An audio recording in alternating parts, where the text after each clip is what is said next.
Welcome to the Smart Cookie podcast. We are with Sean Murphy, where we're going to be cracking the recipe on the role of security and the CISO in the organization.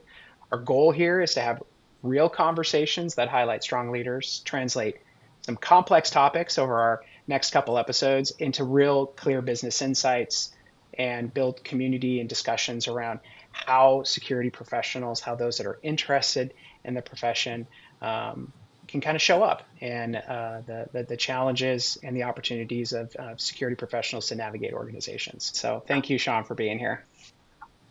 Thank you very much for inviting me, Derek. Yeah, so I think our listeners' first thing is they're going to want to know a little bit about you, and instead of saying, tell me about yourself, why don't you tell me what you wanted to be when you were growing up?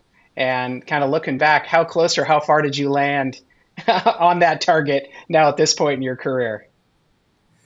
I would say that for my childhood, I was a baseball player and I was a catcher and a pitcher, but I was a catcher primarily up through high school. And the answer to the question is I wanted to be a catcher in the major leagues. Um, and as your follow on question is probably going to be, why aren't you a catcher in the leagues? The answer is twofold. One, I wasn't quite big enough to be a catcher or Okay. any kind of baseball player, really. Um, and second, I didn't hit the curveball very well. So I figured I better find something else to do with my time. And I ended up getting into cybersecurity, much like the proverbial everybody took two steps back and there I Mm, stood. Um, Quick version of a longer story. yeah.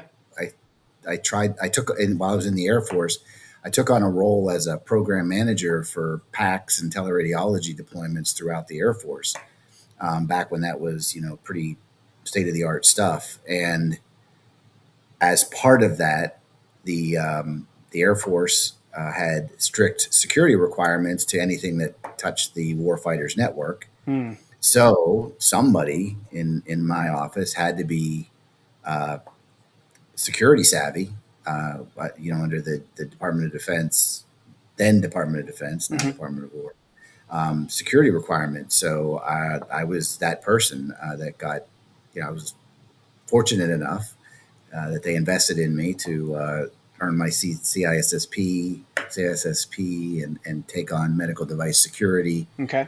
And there I was, but short straw. Everybody else took two steps back. Boom, I'm in security at that point. And the rest is, as they say, you know, history. It's been a great ride. Well, I all the stories I hear of riding out the minor leagues in baseball and a baseball career are quite challenging, and it sounds like you took a kind of a major league route, being in the military, Yeah, well, then healthcare, and now financial institutions. You've traversed a few different. We'll let this metaphor die in a second, but a different teams. yeah, So yeah, yeah, yeah. No, I mean, and if you look at me now, I mean, I could. I'm big enough to be a catcher now, but I was a late bloomer, I guess you could you're say. But the, yeah, I mean, I look at the guys that are like they're bullpen catchers, right? They're making $1 million a year.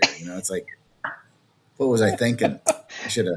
you were a kid. Yeah, I mean, how many of us have, wanted to grow up and, be a sports star, or, be a Yeah, police officer or firefighter, all great things. Just, yeah. But things had evolve. I known about cybersecurity when I was a kid, then that's what I would have wanted to be there. What is, on a serious note, what's kept you in the field? Like what's the through You line for know, you? that's a great question.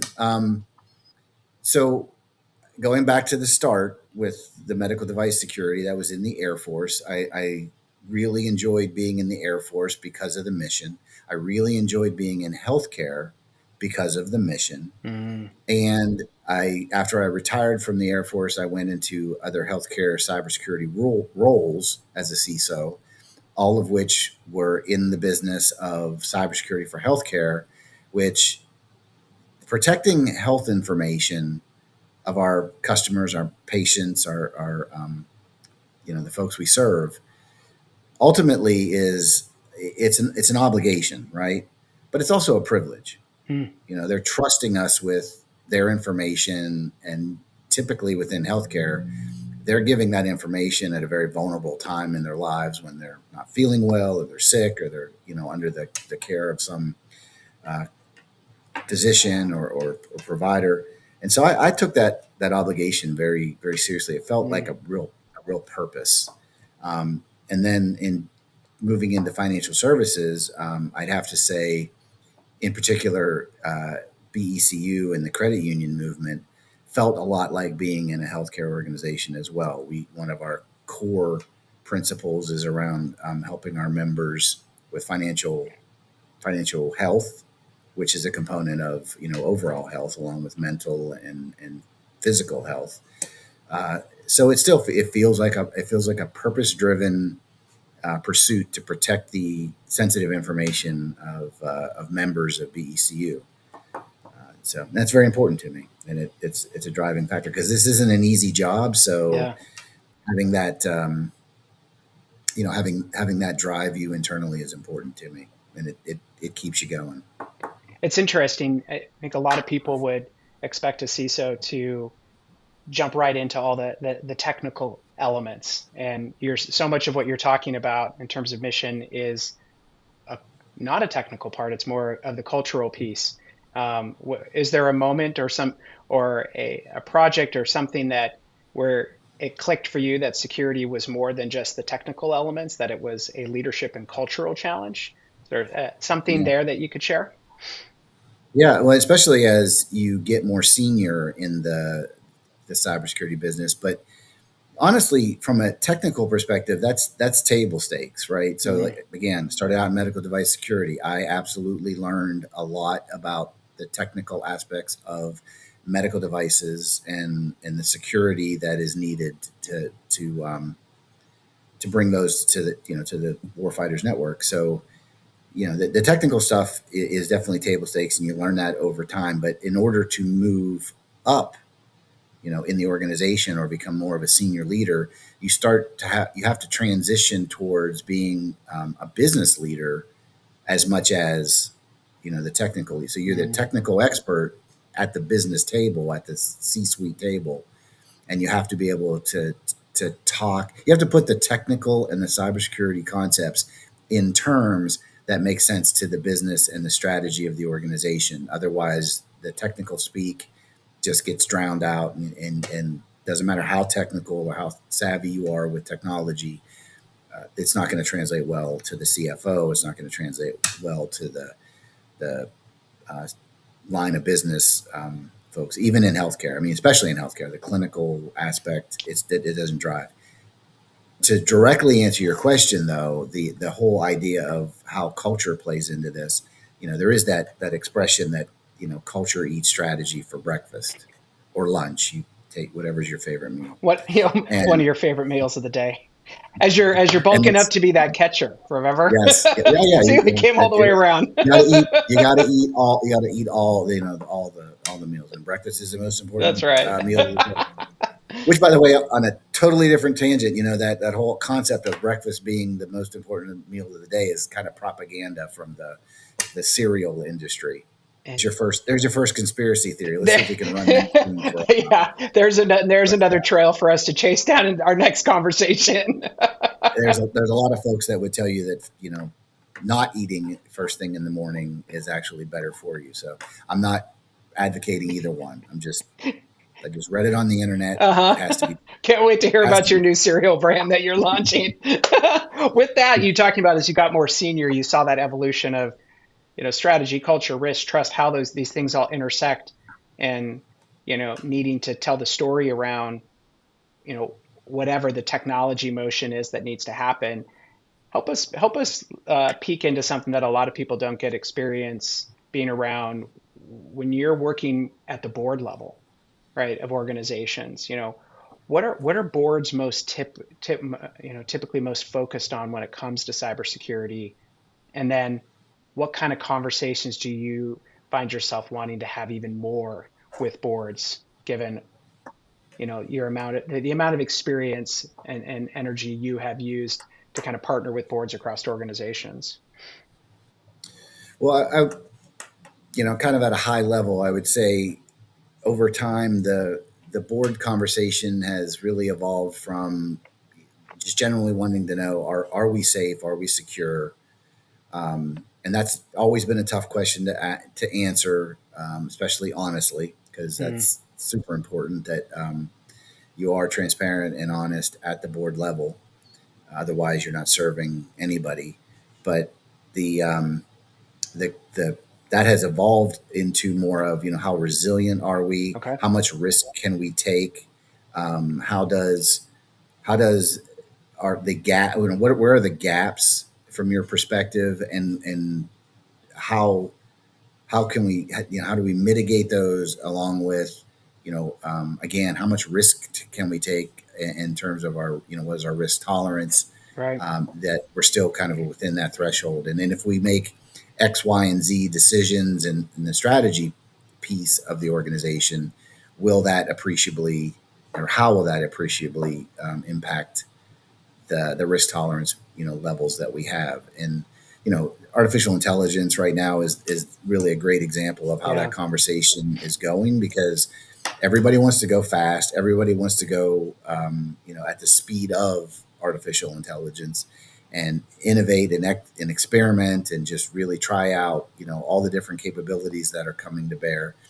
The whole thing is democratize the ability to um, leverage technology. Everybody's building their agents now in the organization. So to that end, can we? How much of that can we absorb from a risk perspective? What guardrails do we have? What guardrails will we put in?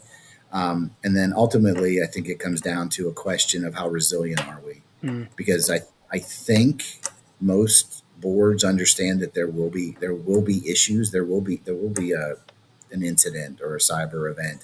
I'll stop short of saying a breach, but there will be some incident or some event that will have an incident response and a crisis that has to be addressed. It's not if, it's when. hmm. And so to that end, how good are we at responding and recovering? How resilient are we? And I think those are the kind of stories and data that the boards want to know, and they need to know. Yeah. What do I wish they would ask more of? Um, that's a good question, because in my experience, I've been very fortunate with the board interactions, because they will flat out ask me, "Do you have everything that you need?" Hmm. I mean, what although that's a dangerous trap too, because if the board asks you, like, what else do you need, whatever you answer, you better make sure that the CEO and the EMT, or your Your boss, executive leadership. Yeah. knows what you might ask. I mean, Right. because if you haven't asked them and now you're asking the board, you're in trouble. You're not. That's a resume generating event right there. But at the end of the day, I've been very fortunate that the boards that I've reported to have always asked, what more do you need? How can we help you go faster? And that kind of stuff. Because that demonstrates engagement too, right? Like that Right. they're invested they're invested in what you're doing and how it impacts the organization. And this is probably a question you've answered too many times in the last year or so, but can you give us, and we'll pick up some more of this in future conversations, but can you give us a little taste of how the the AI movement has changed what the conversation is like with boards around security? Like, how have you seen, even in the last year, AI maybe change what they're asking of you, what they're wanting to talk to you about, how they're thinking about things? Because I know you've had to evolve your organization a lot. So, how's that showing up on the board? Well, I think, yeah, and again, moving at the speed of AI, this started a very short period of time ago with, do we have the governance in place? Mm-hmm. Because we're hearing about this capability that's coming to the fingertips, and do we have the governance in place? And from an enterprise perspective, yes, we have the governance in place, which is good, because as everything started to really accelerate, if we were still working on governance, or if we were still contemplating what governance might look like, we would really be in trouble because we're now moving into the space where, as I mentioned before, it's all democratized. Yeah. Anybody can build an agent. And so, from a security control perspective, do we have sufficient guardrails in place to allow for that innovation and experimentation, and Mhm. not have to totally centralize it and be controlling to the point where we really don't leverage the capabilities of AI in general, and we move too slow, and we don't hit our kind of objectives around AI. So those questions are relatively answered. I'm no different than anybody else.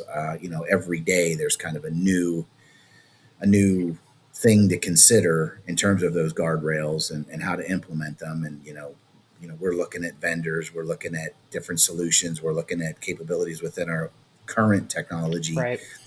to configure in a way that helps with those guardrails around data loss prevention, prompt injection attacks, things like that, that we're guarding against. So that leads you to what's next, and that's come out with Mythos and Glasswing and the Frontier AI. That's not so far ahead of us. In fact, it'll probably accelerate even more than what people predict at this point.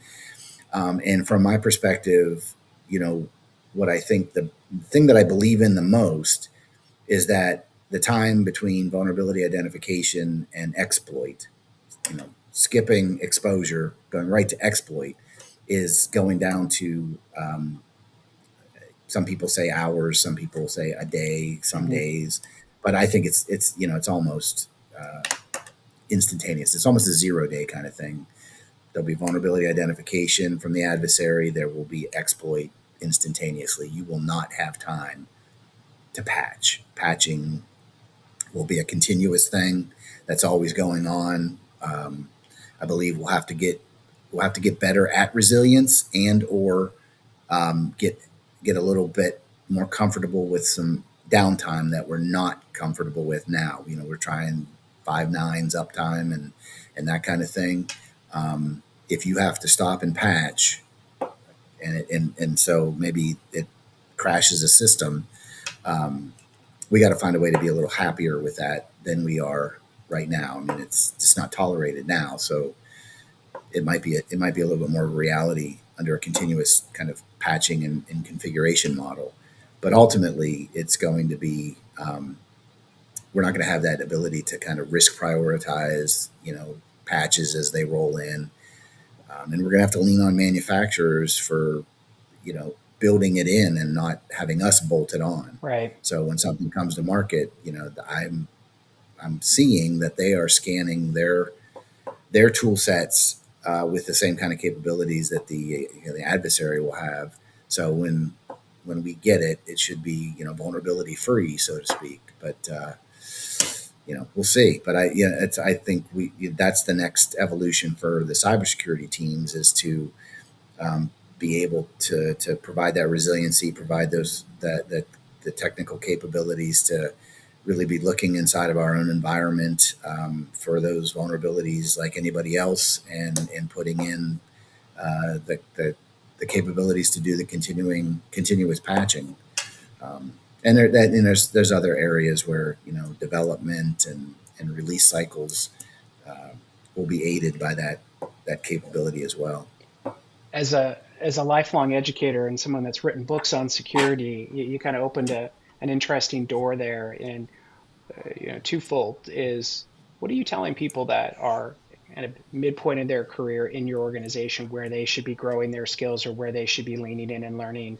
And then on that same token, where are you telling people that are newly minted and entering into their cyber career, where they should be focusing their energy? And I'll give you the space. There's probably not one answer. It is unique to a person, but I mean, as someone that has done a lot of pay it forward education in your career and have led some dynamic teams on those two tracks, what do you tell when people ask you, what are you telling them, new and kind of midpoint of your career? Yeah, that's a great question, and it I think of it this way. I had a mentor one time tell me something that I find myself repeating a lot now, is the path that got me to where I am, this the height of mediocrity that I'm at this point. There we go. Yeah, the Yeah, it's been a meteoric rise to the mediocrity. I'm going to go look up your baseball stats after this, and I hope you'll sign my Hey, baseball card. I led my high school team in hitting. I can show you the little medal that they gave me. There we go. Book closed. There, Hall of there's Fame the stat. career. Take it to the bank. All Yeah, right. Yeah, All right, Hall of let's bring Fame. us back. Yeah. Well, What are you telling yeah, these folks? that was a rabbit hole related to a mentor said the path that got me here is not the path you're going to take, Hmm, and it's very true. And I think interesting. anybody that's in my peer my cohort in terms of experience, years of service, whatever, Hmm. would have the same kind of story in the sense that many of my peers and my colleagues, again at my level of years of experience, started out in something very different than cybersecurity. Okay. Their degrees are in history and political science, and up to including master's degrees and PhDs. It's only been a pretty short period of time that formal degrees have been granted from Right. organizations around cybersecurity outside of computer science. I'm not discounting that, but cybersecurity, computer security, and so uh, say all that to say, if you're talking about somebody at a mid level of their career and they want to get into, yeah, and I'll say it this way: if you want to get into management, right, then you have to start honing your skills around whatever organization that you're in, learning the business and learning how to fit in within the C suite, or your senior executives that are your peers. You're that's your value, is being able to translate the cybersecurity stuff into the something meaningful to the people that are running the business. Hmm. Because unless you're in a cybersecurity organization, your organization isn't in the business of providing Cyber. cybersecurity. They're Right. in, like ECU is a credit union that has a cybersecurity team, and we do very well. We're not a cybersecurity organization that provides financial services, and so as a senior leader, you have to be very mindful of that and learn what the business is and learn how to communicate with the business and learn how to show them the value of the trust that you're instilling into the system. Now, on the other hand, if you're at a mid level and you don't want to be into management, that's okay these days. It wasn't Hmm. always okay in my day. If you wanted to move up, especially on the pay scale, you needed to move into management. You needed to move into other leadership. But in cybersecurity, you can be very specialized and stay at like an individual contributor type level, but be a principal in your Right. Go field really deep. and just nail it that way. And there's no shame in that game for sure. Hmm. So I've learned that in terms of the generational thing, you know, many people that are coming up are not interested in becoming managers. They're more interested in really getting better and better, and then maybe even go into entrepreneur type of things like Derek Callis. Um, uh, but then going going backwards into like somebody just starting out and getting into cybersecurity. I think some of the tried and true things are still very important. Number one, if you're inclined to going to 4-year degree or something like that, that's still very important. Hmm. Um, it still amazes me, that the percentage of people in the United States that have a baccalaureate degree is still around, I don't know, 30%.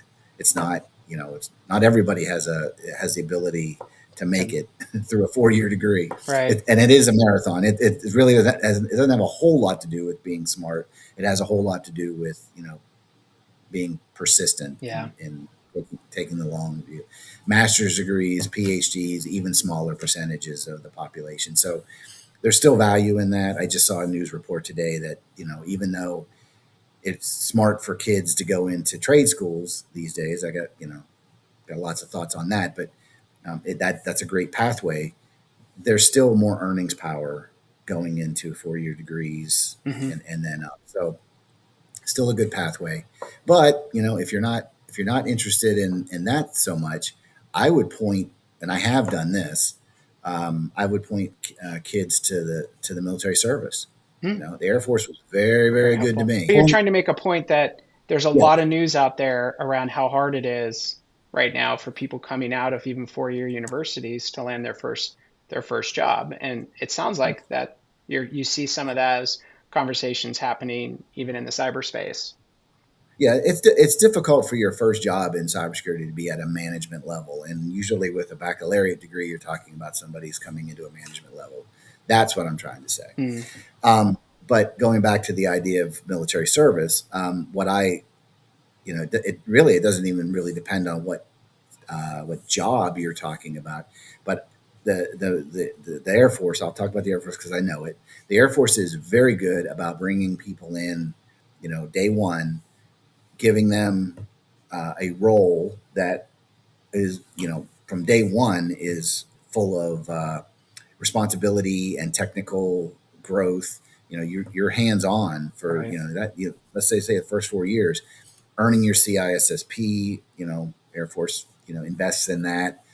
Um, maybe even following on and getting a master's degree if you join at that point. If you join as and you go through officer candidate school, any of those options, but that experience level, It's really right? hands-on. Those if you just do 4 years, enlisted or as an officer, if you just do 4 years, you come out of that with way more experience than your peers would coming out of a baccalaureate degree and then going and taking one of those entry level type jobs in cybersecurity, even Interesting. if they do rise.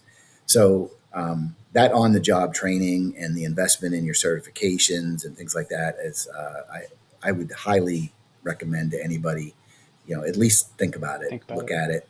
Lots of different If paths. any of the services, whatever floats your boat, so they say. But I love the Air Force.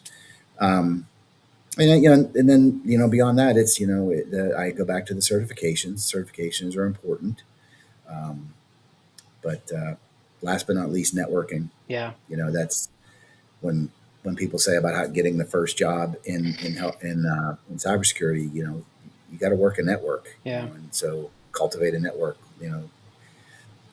Professors that you have in college can help, and joining local like security groups. ISC2 has local chapters.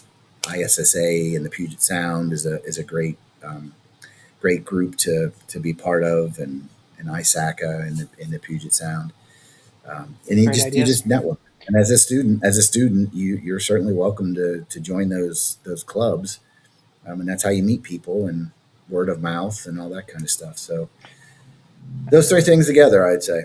Oh, this is great. And I know there's so much commanding talk of just AI in the marketplace, and where am I going with that is that the relationship piece you were just landing on never changes. Like you always need to be, nurturing mentor relationship, peer relationship, subordinate relationships, like all of them, and with that attitude to kind of pay it forward, like just looking to learn, having that learning mindset, how can I serve, right? And, I think that opens a lot of doors. I know in my career, that's been a critical equalizer of just, you know, building friendships, building relationships, like with, guys like you that are, able to, steer through lots of different waters, right?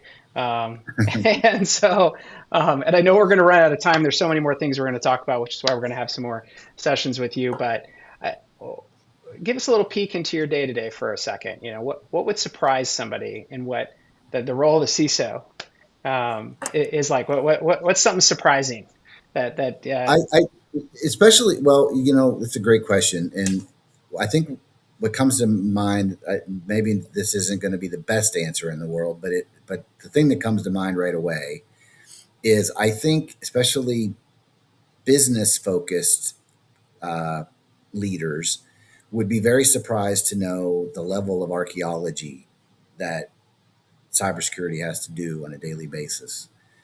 Is this where you tell me Everybody you would. actually wanted to be Indiana Jones when you grew up, not not the not Pudge Rodriguez? Is that a cool? Well, okay. Well, if you're going to go back to that, it for me it would have been oh gosh, Gary Carter? I uh, was a big Mets fan, okay. and Dutch Dalton. I became a Philadelphia Phillies fan at some point. Dutch Dalton would have been the catcher I would have wanted. Um, oh, so anyway, For my for day to us day. here in Seattle, it's the big dumper. It's Cal Raleigh. So Yeah. Oh, yeah. Yeah. Yeah. that's the catcher extraordinaire of the current era.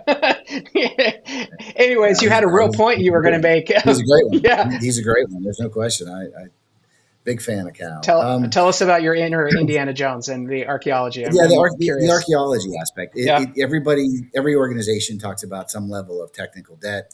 There's any organization that's been in existence for 20, 30, and like BECU 90 years.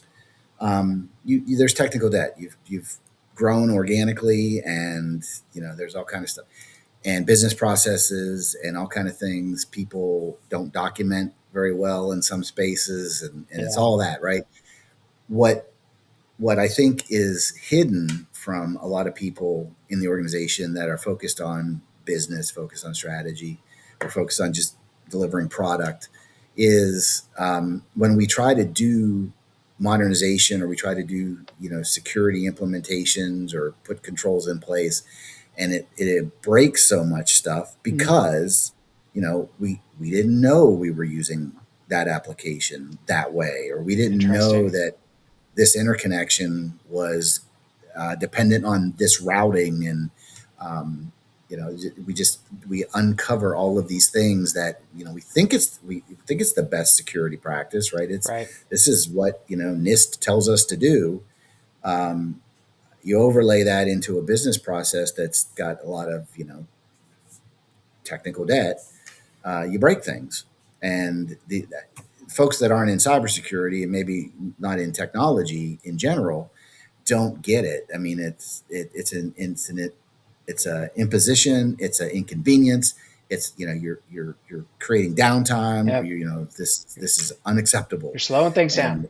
and yeah, and it's all true, but it I don't think there's an acknowledgement that, oh, you know what, we actually caused this. Mm. So let us be part of the solution, not the firing squad.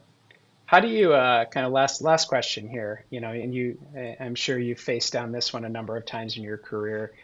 How do you look across at, a board, a CEO, a peer, a colleague, and genuinely say, this is a strong security program, or we are, um, we are secure. How do you Oh, how do you face down those types of questions? good lead in, good lead in. I want to give you And when you some said space to process because I know that this when one you can go a said lot of places.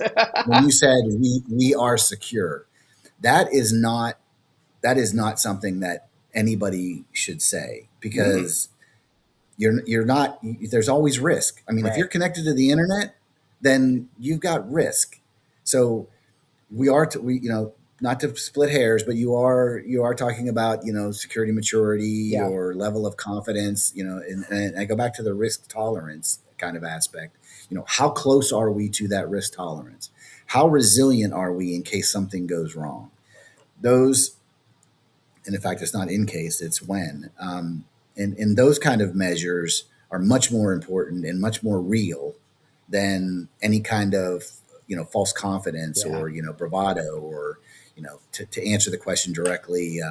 Yeah, we're secure because some external agency came in and gave us an assessment, and we're secure because we've got a SOC 2, and we're secure because we have some other ISO 27001 certification. That's not how you do it. You're giving false hope if Mm, that's how you answer that question. But being able to really demonstrate how close we are to the risk tolerance levels and what's keeping us from, you know, being at the risk tolerance levels, and how resilient are we? So it's really You know, co-authoring and some key targets, some key thresholds, and then continuously having that conversation back against those at any level in the organization is really how you can say, yeah. we have a strong security, program, and, we are secure, relative or If appropriately against A, B, and C. if they would buy it, I wish the answer could be, we are doing everything we can to be as secure as we can and make it as difficult as possible for the adversary to win. I think that's what you're doing, but Yeah. that's not a really confidence inspiring Yeah. answer anyway. But it's actually, I mean, at the heart of it, that's what really is going on. Is we're doing everything we can. We're taking care of everything that we know of. Um, we're mitigating as much as we can, and it won't be easy. It won't be easy to attack us, but it, we have to take risk to be in this business. That's right. Well, thank you, Sean, for joining the Smart Cookie podcast and providing insights into how security really shows up in an organization, versus what you read in the news, what you perceive, right? And the balance you have to bring across strategy and culture and trust and risk and technology and, oh yes, of course, now AI, and then bringing in different executive leadership groups and functional groups and product and business and boards and CEOs and everything. It's a lot to navigate. And I think from all of us, we're very thankful that your baseball career did not work out, and that you, Thank you. became a, security professional. We want to congratulate you on your high school, your high school accolades, and we hope to see you in the Hall of Fame there. And, you know, The glory days. The glory days of the it all. glory, we all get to live some of our glory days. It's fun. And hearing, speaking of archaeology, hearing your origin story and how you got to where you're at, I think is something that, we can all learn from, and then how it's having to adapt for the next generation of leaders, and how it's going to be different. So thank you for joining us. Thanks for the real conversation, and we're going to be having you on again here soon. Okay. All right.